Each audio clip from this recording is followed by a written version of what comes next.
கர்த்தருடைய நாமம் மாத்திரம் மகிமைப்படுவதாக. கர்த்தராகிய இயேசு கிறிஸ்துனுடைய வெளியேற பெற்ற நாமத்தினாலே அன்பின் வாழ்த்துக்கள். இன்னும் 2 நாள்ல நம்ம புது வருடத்திற்குள்ளாக நாம் கடந்து போகிறோம் இல்லையா? இன்றைக்கு 30ஆம் தேதி. நாளைக்கு அநேகமாக நாம் எல்லாருமே சபையில போய் வாட்ச் நைட் சர்வீஸ் இரவு முழுவதுமாக நாம் கர்த்தருடைய சமூகத்திலே அநேகர் நாம் செலவு செய்வோம். சில பேர் இரவுல கொஞ்சமும் காலையில 1ஆம் தேதி காலையில போய் கர்த்தருடைய சமூகத்துல காத்திருப்பாங்க. நாம் எல்லாருமே பொதுவாக செய்யக்கூடிய ஒரு காரியம் இருக்கும். என்ன அப்படின்னா, இந்த வாக்குத்தத்தம் எடுக்கிறது. நானும் ரொம்பவும் ஆர்வமாக போயிட்டு, எங்களோட சபையில நாங்க இந்த வாக்குத்தத்தம் எடுக்கும்போது ஆர்வமாக போயிட்டு எல்லாரும் எடுத்துட்டு ஒருத்தர் மாத்தி ஒருத்தர் யார் யாருக்கு என்னென்ன வசனம் வந்துச்சு, உங்களுக்கு என்ன வாக்குத்தத்தம், உங்களுக்கு என்ன வாக்குத்தத்தம் சொல்லி நாங்க கேட்டுக்கொள்வோம். எங்களுடைய வீட்டுல இருக்கக்கூடிய எல்லாருக்குமே என்ன அப்படிங்கறதெல்லாம் நாங்க கேட்டுக்கொள்வோம். நம்ம எல்லாருமே செய்யக்கூடிய காரியம் என்னன்னு சொன்னா, டிசம்பர் 31ஆம் தேதி வரக்கூடிய இந்த வாக்குத்தத்தம் 1ஆம் தேதி காலையில இருந்து அடுத்த ஆண்டினுடைய அந்த 1ஆம் தேதி வருகிறதுக்கு முன்பதாக, அதாவது டிசம்பர் 31ஆம் தேதிக்கு முன்பதாக இந்த வாக்குத்தத்தம் நம்மளுடைய வாழ்க்கையில எங்க நிறைவேறுது அப்படின்னு சொல்லி ரொம்பவும் உற்று நோக்கி காத்து கொண்டிருக்கக்கூடியவர்களாக நாம் இருப்போம். 2 காரியத்திற்காக. இது நிறைவேறுதா இல்லையா அப்படிங்கிறத நம்ம தெரிஞ்சுக்கணும் அப்படிங்கிற ஆர்வம் இருக்கும். இது எல்லாவற்றையும் நான் செய்திருக்கேன், அதனால சொல்றேன். இது நிறைவேறுகிறதா இல்லையா அப்படிங்கறத தெரிஞ்சுக்கிற அந்த ஆர்வம் நமக்கு இருக்கும். 2வது, டிசம்பர் 31ஆம் தேதி அன்னைக்கு நம்ம சபையில சாட்சி கொடுக்கணும் இல்லையா?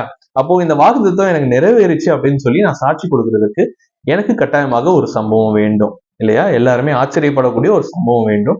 சோ அதற்காக இந்த வாக்குத்தத்தம் எங்கேயாவது ஒரு இடத்துல நம்மளுடைய வாழ்க்கையில் நிறைவேறுதா அப்படின்னு சொல்லி ரொம்பவும் ஆர்வமாக காத்து கொண்டிருக்கக்கூடியவர்களாக நாம எல்லாருமே இருப்போம். என்னையும் சேர்த்துதான் நான் சொல்றேன், சரிங்களா? அநேக நேரங்களில் இந்த வாக்குத்தத்தம் நம்மளுடைய வாழ்க்கையில நிறைவேறுதான்னு சொல்லி ரொம்பவும் உற்று நோக்கக்கூடிய நாம இந்த வாக்குத்தத்தத்தை பெற்றுக்கொள்கிறதற்கு நாம் பாத்திரவான்களா இருக்கிறோமா அப்படிங்கிறத அநேக நேரங்கள்ல நாம் மறந்து போகக்கூடியவர்களாக இருக்கிறோம். நம்ம எல்லாரும் என்ன செய்யறோம் அப்படின்னா, இந்த வாக்குத்தத்த வசனத்துல சொல்லப்பட்ட இந்த வார்த்தை நிறைவேறுகிறதா அப்படின்னு சொல்லி நம்ம பார்க்கிறோம். ஆனா இந்த வார்த்தைக்கு முன்னாடி பின்னாடி என்ன கொடுக்கப்பட்டிருக்கு அப்படிங்கிறத நிறைய நேரங்களை நம்ம படித்து பார்க்கிறதற்கு தவறுகிறோம். இந்த காரியத்தை நானும் செய்திருக்கிறேன், சரியா? இனிமேல் செய்யக்கூடாதுன்னு சொல்லி நான் விருப்பப்படுறேன். ஆகையாலதான் நான் இந்த பதிவை போடணும்னு சொல்லி நான் விரும்பினேன், சரிங்களா? அப்போ இந்த வாக்குத்தத்தத்தில் இருக்கக்கூடிய வார்த்தைகள் நிறைவேற வேண்டும் என்று சொல்லி நம்ம விருப்பப்படுறோம். ஆனால் இது எப்போ நிறைவேறும், எப்படி இருந்தா நிறைவேறும் அப்படிங்கிறத அநேக நேரங்களில் நாம் கவனிக்க மறந்து விடுகிறோம். நான் எப்படியோ தேடி கண்டுபிடிச்சி ஒரு 4 அட்டையை கொண்டு வந்துட்டேன். சோ இந்த 4 அட்டையில இருக்கக்கூடிய இந்த வசனங்களை நாம் கொஞ்சம் திருப்பி பார்க்க போகிறோம். பார்த்துட்டு இதுல என்ன சொல்லி இருக்கு அப்படிங்கிறத நம்ம பார்த்துட்டு அதுக்கப்புறமா ஒரு சில காரியங்களை உங்களோட கூட நான் பகிர்ந்து கொள்ளணும்னு சொல்லி நான் விருப்பப்படுறேன், சரிங்களா? சரி, முதலாவதாக இந்த அட்டை சங்கீதம் 128 2வது வசனம். உனக்கு பாக்கியமும் நன்மையும் உண்டாயிருக்கும் அப்படின்னு சொல்லி சொல்லப்பட்டிருக்கு. சங்கீதம் 128வது சங்கீதம் அதனுடைய 2வது வசனம். ஆனா இந்த வாக்குத்தத்தத்தை நம்ம பெற்றுக்கொள்ளணும் அப்படின்னா முதல் வசனத்தையும் சேர்த்து நம்ம படிக்கக்கூடியவர்களாக இருக்கணும். சோ நான் வாசிக்கிறேன். 128வது சங்கீதம் 1 மற்றும் 2வது வசனம். கர்த்தருக்கு பயந்து அவர் வழிகளில் நடக்கிறவன் எவனோ அவன் பாக்கியவான். உன் கைகளின் பிரயாசத்தை நீ சாப்பிடுவாய், உனக்கு பாக்கியமும் நன்மையும் உண்டாயிருக்கும் அப்படின்னு சொல்லி சொல்லப்பட்டிருக்கு. அதற்கு பிறகு அவர்களுக்கு கிடைக்கக்கூடிய எல்லா ஆசீர்வாதங்களும் சொல்லப்பட்டிருக்கு. அப்போ இந்த 2வது வசனத்துல இருக்கக்கூடிய இந்த உனக்கு பாக்கியமும் நன்மையும் உண்டாயிருக்கும் அப்படிங்கிற இந்த ஒரு வாக்குத்தத்தத்தை நிறைவேறணும் அப்படின்னா 1வது வசனத்திலே சொல்லப்பட்டபடி நாம் வாழ வேண்டியது அவசியம். இங்க நம்ம வாசிக்கிறோம், கர்த்தருக்கு பயந்து நாம் கர்த்தருக்கு பயப்பட வேண்டும், அவருடைய வழிகளிலே நாம் நடக்க வேண்டும். அப்படி நடந்தால் நாம பாக்கியவானா இருப்போம்.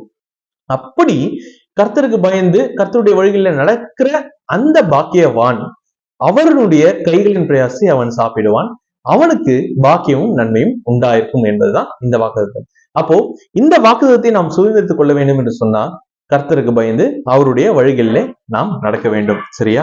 சரி, 2வது அட்டை லேவியராகமம் 20:24. பாலும் தேனும் ஓடுகிற அந்த தேசத்தை உங்களுக்கு சுதந்திரமாக கொடுப்பேன் அப்படின்னு சொல்லப்பட்டிருக்கு. லேவியராகமம் 20வது அதிகாரம் அதனுடைய 24வது வசனம், சரிங்களா? ஆனா இந்த 20வது அதிகாரத்தினுடைய 24வது வசனத்தை நாம பெற்றுக்கொள்ளணும் அப்படின்னா நம்ம எங்கிருந்து ஆரம்பிக்கணும்னா 22வது வசனத்துல இருந்தே ஆரம்பிக்கணும். ஆகையால் நீங்கள் குடியிருப்பதற்காக நான் உங்களை கொண்டு போகிற தேசம் உங்களை கட்டி போடாதபடிக்கு இங்கதான் நீங்கள் என் கட்டளைகள் யாவையும் என்னுடைய நியாயங்கள் யாவையும் கை கொண்டு நடவுங்கள். நான் உங்களுக்கு முன்பாக துரத்தி விடுகிற ஜனத்தினுடைய வழிபாடுகளில் நடவாதிருங்கள். அவர்கள் இப்படிப்பட்ட காரியங்கள் எல்லாம் செய்தபடியால் நான் அவர்களை ஆலோசித்தேன். நீங்கள் அவர்கள் தேசத்தை சுதந்திரிப்பீர்கள் என்று உங்களோட சொன்னேன்.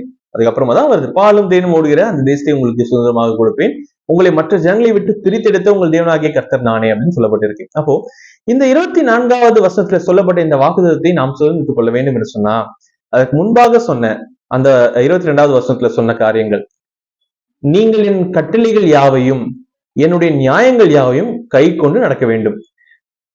உங்களுக்கு முன்பாக துரத்தி விடப்பட்ட அந்த ஜனங்களுடைய வழிபாடுகளிலே நீங்கள் நடக்கக்கூடாது. அப்போ இந்த காரியங்களை நாம் செய்தோம் என்று சொன்னா நாம் இந்த வாக்குத்தத்தத்தை சுதந்திரித்துக் கொள்ளக்கூடியவர்களாக நாம் இருப்போம். சரியா?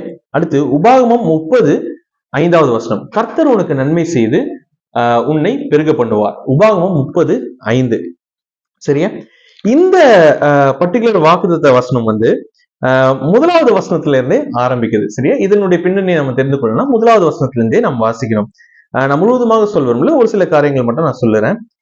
நம்ம 1வது வசனத்துல, நீ உன் தேவனாகிய கர்த்தரால் துரத்தி விடப்பட்டு எல்லா ஜாதிகளிடத்திலும் போயிருக்கும் போது நீ உன் இருதயத்திலே சிந்தனை செய்து உன் தேவனாகிய கர்த்தரிடத்திற்கே திரும்பி இன்று நான் உனக்கு கற்பிக்கிறபடி எல்லாம் நீயும் உன் பிள்ளைகளும் உங்கள் முழு இருதயத்தோடும் உங்கள் முழு ஆத்மாவோடும் அவருடைய சத்தத்திற்கு செவி கொடுத்தால், சரியா, அப்போ என்னெல்லாம் நடக்கும் அப்படிங்கிறது சொல்லப்பட்டிருக்கு. அங்கதான் 5வது வசனத்துல இந்த வசனம் வருது, கர்த்தர் உனக்கு நன்மை செய்து உன் பிதாக்களை பார்க்கலும் உன்னை பெருக பண்ணுவார் அப்படின்னு சொல்லப்பட்டிருக்கு. அப்போ இந்த பர்டிகுலர் வாக்குத்தத்தை நாம் சுதந்திரித்துக் கொள்ள வேண்டும் என்று சொன்னா நாம் தேவனாகிய கர்த்தரிடத்திற்கு திரும்ப வேண்டும், அவர் கற்பிக்கிறபடி எல்லாம் நாம் செய்ய வேண்டும். நாம் மட்டுமில்ல, நாமும் நம்முடைய பிள்ளைகளும் செய்ய வேண்டும். அதை எப்படி செய்ய வேண்டும்? முழு இருதயத்தோடும் முழு ஆத்மாவோடும் அவருடைய சத்தத்திற்கு நாம் செவி கொடுத்து செய்ய வேண்டும். இதெல்லாம் செஞ்சா கர்த்தர் என்ன செய்வார்? நமக்கு நன்மை செய்து நம்மை பெருக பண்ணுவார் அப்படின்னு சொல்லப்பட்டிருக்கு. 4வதாக கடைசியாக யாத்ராகமத்தினுடைய புத்தகம் 23வது அதிகாரம் அதனுடைய 25வது வசனம். சரியா? யாத்ராகமம் 23 அதனுடைய 25வது வசனம்.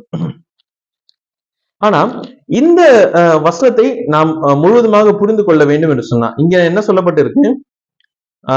உங்கள் தேவனாகிய கர்த்தரை சேவிக்க கடவீர்கள், அவர் உன் அப்பத்தையும் உன் தண்ணீரையும் ஆசீர்வதிப்பார் அப்படின்னு சொல்லப்பட்டிருக்கு, வியாதியை உன்னிலிருந்து விலக்குவார் அப்படின்னு சொல்லப்பட்டிருக்கு. இந்த வாக்குத்தத்தை நாம் பெற்றுக்கொள்ள வேண்டும் என்று சொன்னா 24வது வசனத்தையும் நாம் சேர்த்து படிக்கணும். என்ன? நீ அவர்களுடைய தேவர்களை பணிந்து கொள்ளாமலும் சேவியாமலும் அவர்கள் செய்கைகளின்படி எல்லாம் செய்யாமலும் அவர்களை நிர்மூலம் பண்ணி அவர்களுடைய சிலைகளை உடைத்து போடுவாயாக. அப்போ மற்ற தேவர்களை நாம் சேவிக்காமல் நாம் நம்முடைய கர்த்தரை மாத்திரம் நாம் சேவிக்கும் பொழுது இந்த வாக்குத்தத்தம், அவர் உன் அப்பத்தையும் உன் தண்ணீரையும் ஆசீர்வதிப்பார், வியாதியை உன்னிடத்திலிருந்து விலக்குவார் அப்படின்னு சொல்லப்பட்டிருக்கு. இந்த வாக்குத்தம் நம்முடைய வாழ்க்கையில நிறைவேறும். அப்போ இங்க நாம் புரிந்து கொள்ள வேண்டிய விஷயம் ஒன்று, இப்படி கொடுக்கப்பட்ட எல்லா வாக்குத்தத்தத்திற்கு முன்பாகவும் ஒரு கட்டளை கொடுக்கப்பட்டிருக்கு. அப்போ இந்த வாக்குத்தத்தத்தை சுதந்திரித்துக் கொள்ள வேண்டும் என்று சொன்னா இதற்கு முன்பாக இருக்கக்கூடிய அந்த கட்டளையை நாம் நிறைவேற்றினால் மட்டுமே இந்த வாக்குத்தத்தங்களை நம்மளுடைய வாழ்க்கையிலே நாம் சுதந்திரித்துக் கொள்ள முடியும். அப்போ தேவனுடைய மனிதர்களுக்கு இந்த வாக்குத்தத்தங்கள் எல்லாம் கொடுக்கப்பட்டது என்று சொன்னா அவர்கள் கர்த்தர் சொன்ன அந்த கட்டளையை அந்த கட்டளைக்கு கீழ்ப்படிந்து அவர்கள் நடந்தபடியினாலே இந்த வாக்குத்தத்தங்களை அவர்கள் அவங்களுடைய வாழ்க்கையில சுதந்திரித்துக் கொண்டார்கள். அப்போ நாமும் வாக்குத்தத்த அட்டை எடுத்துட்டோம், சோ இதுல இருக்கக்கூடிய வசனம் ஆண்டவர் கொடுத்துட்டாரு, கட்டாயமாக செய்வார் அப்படின்னா நாம வெறும் இதை மாத்திரம் பார்க்க கூடாது, இதை எந்த கட்டளையோடு கூட கர்த்தர் கொடுத்திருக்கிறார் என்பதை நாம் சிந்தித்து பார்க்க வேண்டும். ஒன்று. இரண்டாவதாக, எந்த மனிதருக்கு கொடுத்தாரோ அந்த மனிதர் கர்த்தரிடத்துல எவ்வளவு வாஞ்சையாக அந்த காரியங்களை செய்தார், எப்படியாக அவர் அந்த வாக்குத்தத்தை பெற்றுக்கொள்ள முடியாக அவருடைய வாழ்க்கையில செயல்பட்டார் என்பதையும் நாம் படித்து அதன்படியாக வாழ வேண்டியது அவசியமாக இருக்கிறது.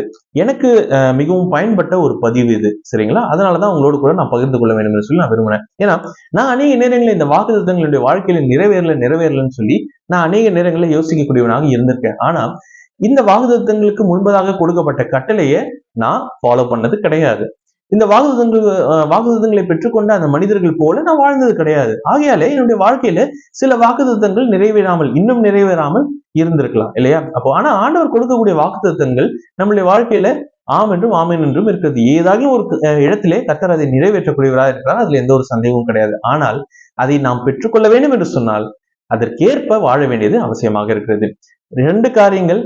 ஒன்று, அதற்கு முன்பாக கொடுக்கப்பட்ட கட்டளையை நாம பின்பற்ற வேண்டும். இரண்டாவதாக, அதை பெற்றுக்கொண்ட அந்த தேவ மனிதர் வாழ்ந்தது போல நாமும் வாழ வேண்டியது அவசியமாக இருக்கிறது. சரியா? இந்த வருடம் ஒருவேளை நம்ம இதே போல ஒரு வாக்குத்தத்த அட்டையை நம்ம எடுக்கிறோம் அப்படின்னா, நாம செய்து பார்க்க வேண்டிய முதலாவது விஷயம், வீட்டுக்கு வந்து அந்த பகுதி என்ன அப்படிங்கிறத முழுவதுமாக நம்ம வாசிச்சது, அந்த வாக்குத்தத்தத்தை பெற்றுக்கொள்கிறதற்கு தேவன் கொடுத்த கட்டளை என்ன அப்படிங்கிறத நாம் புரிந்து கொண்டு, அதை பெற்றுக்கொண்ட மனிதர் எப்படியாக தன்னுடைய வாழ்க்கையிலே அதை நிறைவேறும்படியாக வாழ்ந்தார் என்பதையும் நாம் தெரிந்து கொண்டு, அதன்படியாக வாழ்ந்து கர்த்தருடைய வாக்குத்தத்தத்தை முழுவதுமாக சுதந்திரித்துக் கொள்கிறதற்கு தேவன் நமக்கு உதவி செய்வாராக. இந்த ஆண்டு இனிய ஆண்டாக உங்களுக்கு அமைய கர்த்தராகிய இயேசு கிறிஸ்துவுக்குள்ளாக உங்களை நாங்கள் வாழ்த்துகிறோம். கர்த்தருடைய நாமம் மாத்திரமே மகிமைப்படுவதாக. ஆமென்.